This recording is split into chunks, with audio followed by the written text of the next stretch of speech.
Bonjour, dans ce tutoriel, nous allons donc importer un document qui se trouve sur le serveur de l'école pour lui apporter des modifications. Alors, une fois que vous avez ouvert votre application, vous vous retrouvez dans votre interface et dans le volet, dans l'onglet Connectivité, vous avez donc votre accès au serveur WebDAV de l'école. Alors, on va cliquer sur votre compte à l'intérieur, dans PluriWeb, Prof, et vous avez votre numéro d'enseignant. Vous allez dans le dossier où se trouvent vos fichiers. Alors, vous allez vous retrouver dans cette interface. Alors, vous avez les grosses icônes.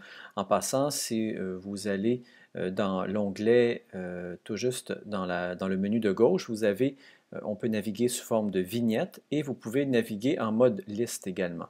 Alors, si vous cliquez, vous allez voir une autre présentation de vos fichiers si c'est plus facile pour vous. Alors, on va le laisser comme ça pour des fins d'exploration. Alors, nous allons aller dans mon cas dans le dossier Histoire. Par la suite, bon, disons dans dans le volet technique. Alors voilà, ici, vous remarquez donc dans la formule liste, vous avez certains fichiers PDF que j'ai stockés sur le serveur de l'école et vous avez dans cette liste deux documents particulièrement qui ont une icône différente des autres. Ça nous indique que ces fichiers ont déjà été ouverts dans ma bibliothèque. Alors, ce sont des fichiers que j'ai déjà sur mon iPad, que j'ai téléchargé un peu plus tôt pour faire un test. Alors, vous avez les autres documents PDF qui se trouvent sur le serveur de l'école. Alors, je vais importer le document Lire une carte historique. Alors, je vais cliquer sur le fichier. Alors, vous voyez au moment où j'ai cliqué, alors il apparaît sous forme d'une nouvelle icône, alors comme si quelqu'un était en train de lire le document. Alors, on va se remettre en mode de vignette, vous allez voir la différence. Alors voilà, en mode vignette, c'est qu'on voit un peu l'intérieur du document en question, on voit qu'il a été ouvert sur l'appareil. Alors, une fois que c'est fait, on peut se diriger dans l'onglet Bibliothèque.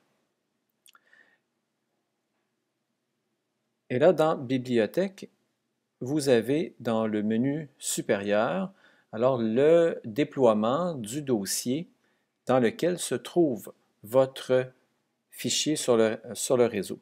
Alors, dès que vous importez un document, il se crée un répertoire sur votre iPad identique à celui du serveur de l'école. Alors, de cette façon-là, il sera très facile de pouvoir synchroniser les deux fichiers. Alors, je vais ouvrir un des documents importés précédemment. Alors, disons le dernier. Alors, vous voyez, donc, l'importation se fait très bien. Alors, dans le menu de haut, je peux revenir en arrière et je pourrais décider d'ouvrir un deuxième document. Alors, vous allez voir donc un nouvel onglet qui vient de s'ouvrir et ainsi, on peut facilement se promener d'un document à l'autre pour lui apporter des modifications. Alors voilà, c'est de cette façon-là qu'on va importer un document et pouvoir commencer à travailler sur celui-ci.